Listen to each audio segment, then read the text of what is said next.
नमस्कार. आजच्या ठळक बातम्या. दिव्यांग वृद्ध निराधार मित्रमंडळ महाराष्ट्र या संघटनेच्या वतीने शासन प्रशासनास अनेक निवेदनाद्वारे दिव्यांगांना घरकुल योजनेत समाविष्ट करण्यात यावे या मागणीसाठी अनेक निवेदन दिल्यानंतर नांदेड जिल्हा ग्रामीण विकास यंत्रणा नांदेड यांच्या मार्फत सर्व गट विकास अधिकारी, पंचायत समिती, सर्व जिल्हा नांदेड यांना आदेश पारित करण्यात आलेले आहे. त्या आदेशामध्ये दिव्यांग बांधवांना घरकुल योजनेत प्राधान्य म्हणून 5% प्रमाणे घरकुल देण्यात यावे बाबत आदेश पारित करण्यात आले. संदर्भ समाज कल्याण अधिकारी जिल्हा परिषद नांदेड यांचे पत्र, जावा क्रमांक जिल्हा परिषद समाज कल्याण विभाग दिव्यांग विभाग दिनांक 12 फेब्रुवारी 2025 माननीय जिल्हाधिकारी कार्यालय नांदेड यांचे पत्र, जिल्हा परिषद समाज कल्याण विभाग दिव्यांग विभाग यांचे पत्र 3 एप्रिल 2025 या उपरोक्त संदर्भी विषयाने आपणास कळविण्यात येते की दिव्यांग बांधवांना घरकुल योजनेत प्राधान्य म्हणून 5% प्रमाणे घरकुल देण्यात यावे बाबत माननीय जिल्हाधिकारी कार्यालय नांदेड यांनी निर्देश दिलेले आहेत.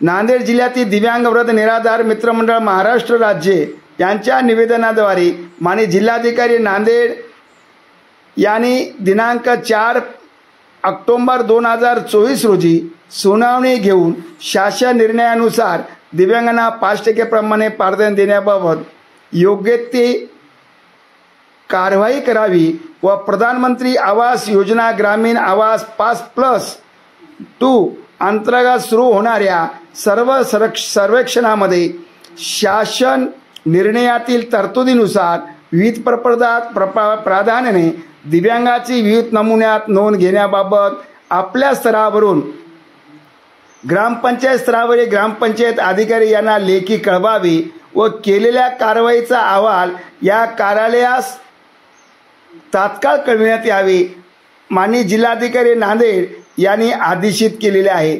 त्यानुसार दिव्यांगांना 5% घरकुले देण्याबाबत आपल्या सर्व योग्य ती कारवाई करण्यात यावी असे आदेश देण्यात आलेले. प्रतिलिपी माननीय जिल्हाधिकारी कार्यालय नांदेड यांना माहितीस्तव सविनय सादर. माननीय मुख्य कार्यकारी अधिकारी जिल्हा परिषद तत्ता अध्यक्ष जिल्हा ग्रामीण विकास यंत्रणा नांदेड यांना माहितीस्तव सादर.